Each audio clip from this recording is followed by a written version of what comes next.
So now guys it's a third part of this chapter. Second chapter था, हमने election and representative के बारे में पढ़ रहे थे और काफ़ी कुछ हमने इस चैप्टर के रिगार्डिंग में पढ़ लिया था। वीडियो के अगले पार्ट में आगे बढ़ रहे हैं, वीडियो का लास्ट पार्ट होगा। अगर आप अभी तक हमारे साथ ईपी फैमिली के साथ नहीं जुड़े हैं तो मैं चाहूँगा कि ज़रूर जुड़िएगा, क्योंकि जो भी नोट्स अवेलेबल होते हैं हम वहाँ पे ज़रूर शेयर करते हैं। साथ में आप हमारे साथ टेलीग्राम अकाउंट पे भी जुड़ सकते हैं। टेलीग्राम अकाउंट का आपको फ़ायदा ये होगा कि ऑफकोर्स आप जो कुछ भी पढ़ रहे हैं उससे रिगार्डिंग में रिलेटेड इन्फॉर्मेशन हम बताते ही रहते हैं। अब दोस्तों हम बात करते हैं कि किस तरीके से हमारे भारत के अंदर हमने देखा था कि first pass the post system पढ़ा था हमने कि सामुदायिक वोटों से पाने वाले की जीत, ये हमने पढ़ लिया था। उसके बाद हमने पीआर सिस्टम भी पढ़ा था कि जो इजराइल के अंदर और पोर्तुगीज़ के अंदर अलग अलग तरीके से इस्तेमाल होता है। और साथ में हमने पीआर सिस्टम का भारत के अंदर भी देखा था कि किस तरीके से भारत के अंदर पीआर सिस्टम इस्तेमाल किया जाता है। अब बात करते हैं लोग वुमेन का रिजर्वेशन, वो भी कहाँ पर होता है, कैसे होता है, या रिजर्वेशन की ज़रूरत होती है या नहीं होती है। तो आप देखेंगे कि हमने भारत के अंदर आरक्षित निर्वाचित क्षेत्र बना रखा है। चाहे आप वो नॉर्मल ग्राम सभा के इलेक्शन में देख लीजिए, चाहे लोकसभा के इलेक्शन में देख लीजिए और चाहे राज्यसभा के इलेक्शन में देख लीजिए, कि हर जगह हमने आरक्षित निर्वाचित क्षेत्र बनाया हुआ है। इसे हम रिजर्व्ड कॉन्स्टिट्यूंसी कहते हैं। अब एक छोटे से एग्जाम्पल के लिए मैं आपको समझाने की कोशिश करूंगा कि रिजर्व्ड कॉन्स्टिट्यूंसी होती क्या है। अब देखिए, मान लीजिए कि इस पूरे इलाके के अंदर इलेक्शन होना है और यहाँ पे टोटल के टोटल 70 एमएलए जो हैं वो इलेक्शन लड़ेंगे। तो 70 एमएलए में से अकॉर्डिंग टू रूल हमने 27% जो है रिजर्व कॉन्स्टिट्यूंसी दे रखा है। 27% मतलब मैं इसको अगर 100 मान के चलूँ और इसका 27वां हिस्सा निकालूं तो 27 एमएलए जो होंगे वो सिंपल सा सरल भाषा में हमने ये समझ लिया कि SC ST या बहुत ही जो माइनॉरिटीज कास्ट के हैं, जो पिछली कास्ट के हैं, जैसे सामाजिक, आर्थिक और शैक्षणिक रूप से पिछड़े वर्ग में आते हैं, तो उनके लिए हमने आरक्षण प्रदान किया हुआ है। अब ऐसा हम क्यों करते हैं? पेपर के अंदर क्वेश्चन ये आता है कि आप बताइए कि रिजर्व कॉन्स्टिट्यूंसी क्या है। रिजर्व कॉन्स्टिट्यूंसी के कोई फायदे हैं या नुकसान ही नुकसान है? तो एक फायदा एक नुकसान समझाता हूँ जिसके मामले से आप समझ जाएंगे।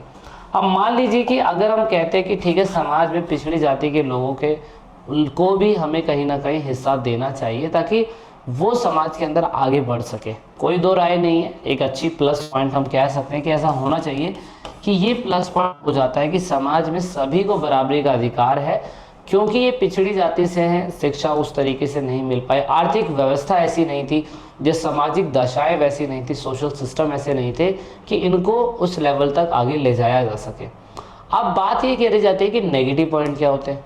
नेगेटिव पॉइंट ये होते हैं कि समाज के अंदर जब ये लोग ऊपर बढ़ के आ जाते हैं तो ज़्यादातर ही अपने ही लोगों के वेलफेयर के बारे में सोचते हैं। दूसरी बात, अगर कोई बंदा अनपढ़ है और मैं कह सकता हूँ कि वो एलिजिबल भी नहीं है, लेकिन फिर भी हमें ज़बरदस्ती रिजर्व कॉन्स्टिट्यूंसी होने के नाते उसको बैठाना पड़ता है, उसको सीट पे लड़वाना पड़ता है।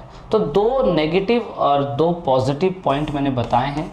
तो देखो, हर सिक्के के दो पहलू होते हैं, तो पॉजिटिव भी हैं और नेगेटिव भी हैं, इतना आपने समझ लिया। सीटें हम रिजर्व करते हैं SC और ST का लिए, वो बहुत ज़्यादा ज़रूरी है। अब कहीं ना कहीं इसके चक्कर में समाज के अंदर डिसबैलेंस्ड हो रहा है। मतलब SC ST को अगर हम रिजर्वेशन दे रहे हैं तो जनरल कास्ट के लोग सोचते हैं कि अब हम लोग अनरिजर्व्ड हो चुके हैं, क्योंकि रिजर्वेशन जो है अगर SC लोगों को मिल रहा है तो जो जनरल लोग लायक हैं उन लोगों को तो सीटें मिल ही नहीं पा रही है, तो कहीं ना कहीं समाज में डिस्क्रिमिनेशन हो सकता है। The candidate must be belong from the reserved constituency community, मतलब रिजर्व कम्युनिटी का होना चाहिए। अब डिपेंड करता है कि वो SC ST में क्या है, कहाँ पर कैसी कास्ट है, उसके हिसाब से सिस्टम हमें देखने को मिलता है। इसके लिए शुरुआती समय में पृथक निर्वाचन मंडल बनाया गया था। अगर आप ब्रिटिशर्स के टाइम देखें तो मार्लोमेंटो सुधार के तहत पृथक निर्वाचन मंडल बनाया गया था। गांधी जी कहने लगे कि अब क्या पागलपंती है, कि ऐसा क्यों हो रहा है, क्यों होता है, मैं आपको समझाता हूँ। मतलब अंग्रेजों ने हमारे देश को लूटने के लिए तो एक तरीका बना ही दिया। सेपरेट इलेक्टोरल पॉलिटिक्स होनी चाहिए नहीं होनी चाहिए वो आपका डिसीजन अपना हो सकता है, लेकिन कैसा कहा गया था वो समझते हैं। 1947 के अंदर आज़ादी के टाइम पीरियड पे 3 कम्युनिटी मेन थी। हिंदू लोग थे, उसके बाद सिख लोग थे, मुस्लिम ज़्यादा थे और हिंदू ज़्यादा थे। तो मार्लोमेंटो सुधार के तहत ब्रिटिशर्स के टाइम पीरियड पे ये हुआ था कि जो हिंदू लोग हैं उसको सिर्फ हिंदू वोट करेंगे, जो सिख लोग हैं उसको सिर्फ सिख लोग वोट करेंगे, उसके बाद जो मुस्लिम थे उसको सिर्फ मुस्लिम लोग वोट करेंगे। तो ये तो चलो सामने आता है, थोड़ा बहुत हो भी रहा था 19। लेकिन दोस्तों पार्लियामेंट सुधार के तहत तो यहाँ तक आ गया कि जो SC कास्ट का बंदा है वो सिर्फ उसी जाति का बंदा उसको वोट करेगा, जो OBC कास्ट का बंदा है वो सिर्फ OBC वाला ही वोट करेगा, जो SC कास्ट का बंदा वो SC कास्ट वाले को वोट करेगा। कहने का मतलब समाज के अंदर उस समय पे अंग्रेज लोगों हमें पूरी तरीके से बांटने की कोशिश करी थी, और सेपरेट इलेक्टोरल पॉलिटिक्स के तहत अगर आप देखने की कोशिश करें तो उन्होंने पूरी तरीके से हमें ये बांटने की कोशिश करी। अब ये चीज़ तो नहीं हो सकती कि सेपरेट इलेक्टोरल पॉलिटिक्स के तहत वो हमें पूरी तरीके से बांट देंगे तो हमारा समाज चल जाएगा, ये बहुत ही ज़्यादा खतरे से खाली होगा। इसी वजह से हमने इसको नहीं माना। अब सेपरेट इलेक्टोरल पॉलिटिक्स हमारे इंडिया के अंदर दूसरी जगह इस्तेमाल होता है, जैसे कि एक इलेक्शन कमीशन होता है जो पूरे भारत के अंदर इलेक्शन करवाता है, और लेकिन अगर राष्ट्रपति के इलेक्शन की बात आई तो वो उसके लिए एक सेपरेट इलेक्टोरल पॉलिटिक्स है, यानी सेपरेट इलेक्टोरल है, सेपरेट इलेक्टोरल पृथक निर्वाचन मंडल जो इनका इलेक्शन अलग तरीके से करवाएगा। Electing a representative from the particular community, ये शुरुआती समय में अंग्रेजों के टाइम पीरियड पे था। Only those voter would be eligible to give vote who is belong to that community. देखो वही वाली बात होगी ना, लेकिन ये नहीं चल सकता ना। अगर आप मुस्लिम्स को बोलोगे कि सिर्फ वो मुस्लिम्स को वोट डालें, अब उसका मन किसी हिंदू को वोट डालने के लिए है तो क्या वो उनको वोट नहीं डाल सकता? तो ये तो बहुत बड़ा लॉस हो जाएगा ना। तो इसीलिए इसके बारे में बोला गया कि बिल्कुल गलत है, सेपरेट इलेक्टोरल पॉलिटिक्स नहीं होनी चाहिए, इससे हमारा समाज बटेगा। और रिजर्व कॉन्स्टिट्यूंसी हम लोग कर सकते हैं, जैसे कि हमने शुरुआती समय में जब हमने अपना कॉन्स्टिट्यूशन बनाया था तो हमने रिजर्व रखा था। जैसे हमने कहा कि हम प्रिंसली स्टेट के लोगों को अलग रिजर्व कॉन्स्टिट्यूंसी देंगे, जो ब्रिटिशर्स के प्रोविजंस वाले इलाके हैं वहाँ से हम अलग लोगों को निकालेंगे, उसमें भी सिख लोग, मुस्लिम लोग और हिंदू लोग, उसकी हमने अलग अलग जनसंख्या के हिसाब से रिजर्व रखा था। तो वो शुरुआती समय था। लेकिन दोस्तों all voters in the constituency are eligible to vote but the candidate must belong to a particular community or a social section of which the seat is reserved। मतलब हमने ऐसा अपनाया, हमने कहा कि मान लीजिए कि हम किसी कॉन्स्टिट्यूंसी के अंदर, मैं एक एग्जांपल ले लेता हूँ, मैंने किसी महार कास्ट का एग्जांपल ले लिया। हमने कहा कि भाई इधर पे ना कोई महार जाति का बंदा ही जो है वो खड़ा हो सकता है, क्योंकि इसके लिए रिजर्व कॉन्स्टिट्यूंसी, SC की रिजर्व कॉन्स्टिट्यूंसी है। अब महार कास्ट के लिए हमने कहा कि देखो खड़ा हो सकता है, लेकिन यहाँ पर जो वोटर्स होंगे ना वो सारे लोग वोट डालेंगे। यहाँ पे हमने रिजर्व रखा, लेकिन हमने कहा कि आरक्षित होगा, लेकिन जो भी वोटर्स होगा वो समान होगा और सभी को समान वोट करने का अधिकार है। इस तरीके से रिजर्व कॉन्स्टिट्यूंसी हमारे पूरे के पूरे भारत के अंदर बनी, और हमने यहाँ पे SC ST इवन वुमेन्स के लिए भी हमने बातचीत करी। अब दोस्तों वुमेन्स के लिए हमने बातचीत करी तो दोस्तों इसके लिए क्या करा गया, भारत के राष्ट्रपति द्वारा नियुक्त परिसीमन आयोग बनाया गया। मतलब जो गांव के लेवल का इलेक्शन होता है ना, ग्राम पंचायत के जो इलेक्शंस होते हैं उनके लिए इलेक्शन कमीशंस नहीं आता है इलेक्शन करवाने के लिए, जैसे पूरे भारत में इलेक्शन कमीशन इलेक्शन करवाते हैं। लेकिन दोस्तों यहाँ पे हमारे निचले स्तर तक पंचायती व्यवस्था के इलेक्शंस के लिए डिलिमिटेशंस कमीशन होता है। और दोस्तों ये कमीशन उस टाइम पीरियड पे किसके लिए करता है काम, ये काम करता है राष्ट्रपति के अंडर में। तो आप कह सकते हैं कि reserve constituency determined the under of combined action delimitation commission and election commission. मतलब ये इलेक्शन कमीशन के अंडर में रह के ही काम करता है, ऐसा नहीं है कि अपनी स्वतंत्रता का इस्तेमाल भरपूर करेगा, लेकिन मेन है इसका इलेक्शन करवाने का काम। तो डिलिमिटेशन कमीशन, लोकसभा में 545 सीटें हैं, 84 सीटें रिजर्व्ड हैं, SC के लिए 51 है और ST के लिए 41 है और SC के लिए 84 है, टोटल 543 सीटों में से। हमने वुमेन के रिजर्वेशन पे ही फोकस करा है, क्योंकि जेंडर डिस्क्रिमिनेशन बहुत ज़्यादा हो रहा है, वुमेन्स को एजुकेशन नहीं मिल पा रही है, ये भी बहुत हो रहा है। इसलिए हमने कहा कि लोकसभा के अंदर there is only 10% women participate in the Lok Sabha and the state assembly. लेकिन ऐसा कुछ नहीं है कि लोकसभा के अंदर या राज्यसभा के अंदर एक फिक्स हमने कर रखा है कि हम इतने ही वुमेन्स को भेजेंगे ही भेजेंगे, ऐसा बिल्कुल फिक्स नहीं है। लेकिन कोशिश यही हो रही है कि फिक्स होना चाहिए। लेकिन हाँ, हमने ग्राम पंचायत के जो इलेक्शंस होते हैं ना, हमने उसमें फिक्स कर रखा है कि 50 seats are reserve for the women in the local body. मतलब ग्राम पंचायत में, लोकसभा में 10% है या नहीं वो तो फिक्स नहीं हुआ है, लेकिन जो ग्राम पंचायत के इलेक्शन होते हैं, लोकल बॉडीज़ के इलेक्शन होते हैं, उसमें हमने वुमेन एम्पावरमेंट दिखाने के लिए ये कर रखा है। ठीक है। अब इतने सालों से इलेक्शन हो रहा है तो ऑफ कोर्स इसकी विशेषता यही होनी चाहिए कि फ्री एंड फेयर इलेक्शन होना चाहिए, क्योंकि फ्री एंड फेयर इलेक्शन नहीं होगा तो समाज में लोकतंत्र सही तरीके से कायम नहीं हो पाएगा, ये तो बिल्कुल नॉर्मल सा है। और of course universal adult franchise होनी चाहिए, 18 साल से बड़ा व्यक्ति वोट डाले, जाति धर्म के नाम पर कोई भी भेदभाव ना हो उसके साथ, वो अच्छी बात है। अनिवार्य प्रक्रिया जो प्रसिद्ध होता है वो होना चाहिए, 5 साल तक ड्यूरेशन होना चाहिए इलेक्शन का, और जनता का पार्टिसिपेशन होना बहुत ज़रूरी है। यूनिवर्सल एडल्ट फ्रेंचाइज का मतलब सिंपल शब्दों में आप जानते हैं कि हर किसी को पॉलिटिकल राइट्स के अकॉर्डिंग वोट देने का अधिकार है, चाहे वो लोकसभा के बंदे को चुन रहा है या राज्यसभा के विधानसभा के बंदे को चुन रहा है, बस वो 18 साल का होना चाहिए। उसके साथ किसी भी प्रकार का भेदभाव नहीं होगा, ये हमें इंपॉर्टेंट बात याद रखनी है। 61 अमेंडमेंट के तहत ऐसा हुआ था, क्योंकि पहले जब आज़ादी हमें मिली थी तो उस टाइम पीरियड पर 21 साल हमने एज रखी हुई थी, लेकिन बाद में हमने 61 अमेंडमेंट 1989 के अंदर हुआ था, उसके बाद हमने इसकी एज 18 साल कर दी है। एक अच्छी बात है, चलो हमने ये करा। तो आप ये याद रखिएगा कि कौन कौन बंदा वोट दे सकता है, कौन कौन बंदा वोट नहीं दे सकता। मेन ये है कि आपकी आयु निर्धारित होनी चाहिए, आप मानसिक रूप से ठीक होने चाहिए, आप भारत के बाहर नहीं रह रहे हो, अच्छी बात ये है। नहीं तो आप क्या कहते हैं, दूसरे गोला से आए हैं और आप कहो कि मैं 18 साल का हूँ और मैं इंडिया में वोट डालूंगा, नेता चुनूंगा, ऐसा बिल्कुल नहीं हो सकता है।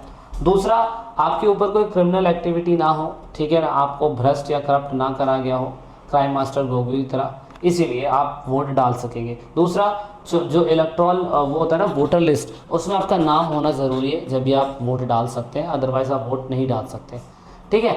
अब मेन बात है कि election, right to contest election, कौन इलेक्शन लड़ेगा, तो दोस्तों वो इंडियन सिटीजन होना चाहिए, 25 साल से बड़ा होना चाहिए अगर उसे लोकसभा का इलेक्शन लड़ना है, वो जेल के अंदर क्या कहते हैं आपराधिक किस्म में लिप्त ना हो कई सालों तक, नहीं तो उसको इलेक्शन लड़ने नहीं दिया जा सकता। मतलब अगर आपके ऊपर लांछन लग चुका है पर प्रूफ नहीं हुआ है, लग चुका है तो आप कर सकते हैं, पर प्रूफ नहीं हुआ तो आप नहीं, प्रूफ हो गया है तो फिर आप नहीं करेंगे। भारत के अंदर सारा इलेक्शन कराने की जिम्मेदारी इलेक्शन कमीशन की होती है। 25 जनवरी 1950 में से बनाया गया था। इसका मेन मकसद है फ्री एंड फेयर इलेक्शन करवाना, क्योंकि अगर इलेक्शन नहीं करवाएगा तो दोस्तों देश के अंदर बहुत सारी धांधलीबाजी हो सकती है। इसके बारे में ज़्यादा डिटेल में आर्टिकल नंबर 224 में काफ़ी अच्छी तरीके से बताया गया। इलेक्शन कमीशन एक इंडिपेंडेंट बॉडी है जो कभी भी किसी के दबाव में आके काम नहीं करती, वो एक अच्छी बात है। शुरुआती समय में इलेक्शन कमीशन जो था वो सबसे बड़ा एक ही बॉडी थी, बाद में 1989 के बाद इसके अंदर मल्टी बॉडी बना दी गई। जैसे मान लीजिए कि इलेक्शन कमीशन के अंडर में बहुत सारे इलाकों के अंदर उसे इलेक्शन करवाने पड़ते हैं, तो अलग अलग जगहों के अंदर अलग अलग लेवल पे काम करवाने के लिए हमने इसको मल्टी बॉडी, प्लूरल बॉडी बना दिया। पहले ये सिंगुलर बॉडी था। 1993 से इलेक्शन कमीशन प्लूरल हो गया। पहले सिर्फ एक क्या कहते हैं चीफ इलेक्शन कमिश्नर होता था, अभी सुनील अरोरा है, लेकिन बाद में 2 और कमिश्नर्स बनाए गए। पहले सुकुमार सेन सबसे पहले इलेक्शन कमिश्नर थे। सबसे पहली लेडी वीएस रमा देवी जो थी सबसे पहली फर्स्ट वुमेन और क्या कहते हैं क्या थी चीफ इलेक्शन कमिश्नर। इनकी अपॉइंटमेंट हमेशा राष्ट्रपति करते हैं। एक सबसे इम्पोर्टेंट चीज़, सुनील अरोरा अभी नहीं है, अभी नए आ चुके हैं हमारे चीफ इलेक्शन कमिश्नर ऑफिसर, ज़रूर याद रखिएगा ये। आप इलेक्शन कमिश्नर का मेन काम क्या होता है, ऑफ कोर्स पूरी तरीके से राष्ट्रपति के द्वारा अपॉइंट होते हैं और 65 साल की एज तक या 6 साल इनका टर्नओवर रहता है। सेम ऐसा ही जैसा कि आपका उनका होता है क्या कहते हैं सुप्रीम कोर्ट के जज का होता है, सेम ऐसा ही इनका भी है। सैलरी भी लगभग सेम ही होती है। दूसरा, इसको प्रेसिडेंट हटा नहीं सकता है एक बार अपॉइंटमेंट करवाने के बाद। स्पेशल मेजॉरिटी लोकसभा में पास होगी जब ही चीफ इलेक्शन कमीशन ऑफिसर को हटाया जा सकता है, अदरवाइज नहीं हटा सकते। बहुत कठिन प्रोसीजर है। मेजर फंक्शन क्या है, वोटर लिस्ट तैयार करना इन लोगों का। दूसरा मेन काम है समय समय पे इलेक्शन हो रहा है कि नहीं हो रहा है, इलेक्शन की नोटिफिकेशन देना, फॉर्म कब भरना है वो बताना, ऑफ कोर्स किसी बंदे को लास्ट डेट है फिलिंग का वो बताना। दूसरा, आप पूरी तरीके से ये डेट तय करेंगे कि जांच की अंतिम तिथि क्या होनी चाहिए। मेन काम है कि किसी बंदे को अपना नाम वापस लेना है तो उसकी तिथि क्या होनी चाहिए, पोलिंग कब होगी, उस पोलिंग को वोटों को गिना कब जाएगा, ये सारा काम इलेक्शन कमीशन का होता है। इलेक्शन कमीशन एक पावरफुल डिसीजन लेने के लिए बहुत इंपॉर्टेंट मानी जाती है। इसका मेन काम है कि फ्री इलेक्शन होना चाहिए। चुनावी सुधार, बहुत लंबे समय से चुनाव भारत के अंदर हो रहे हैं, लेकिन फिर भी चुनाव के अंदर सुधार की हमें ज़रूरत है। अगर ये सुधार नहीं होंगे तो इलेक्शन पूरी अच्छी तरीके से नहीं हो पाएगा, क्योंकि कमियां तो हर चीज़ के अंदर हमें देखने को मिलती हैं। तो यहाँ पे अगर आप देखें तो चुनावी सुधार कौन कौन से हैं। नंबर 1, जो क्या कहते हैं, पोस्टपोन एंड कैंसिल इलेक्शन जो होते रहते हैं उसमें सुधार होने चाहिए। इम्प्लीमेंट होना चाहिए कोड ऑफ कंडक्ट को लेके अच्छी तरीके से। जैसे एग्जांपल के लिए मान लीजिए कि कोई इलेक्शन है किसी डेट पे हो रहा है, उस डेट को अगर आगे पीछे कर दिया जाए तो ये बहुत बुरी चीज़ है। दूसरा, कोड ऑफ कंडक्ट, आचार संहिता। इलेक्शन के एक हफ्ते पहले से सभी लोगों को ये बताया जाता है कि अब आप प्रचार नहीं कर सकते हो, लेकिन फिर भी नेता लोग प्रचार कर रहे होते हैं, तो ये थोड़ा सा दिक्कत वाली बात है। और can order repoll in the specific constitution and recount of the vote. और दूसरा, इलेक्शन कमिशन के अंदर सुधार ये भी होना चाहिए कि अगर कहीं पे धांधलेबाजी लगती है तो दोबारा वोटिंग का सिस्टम होना चाहिए।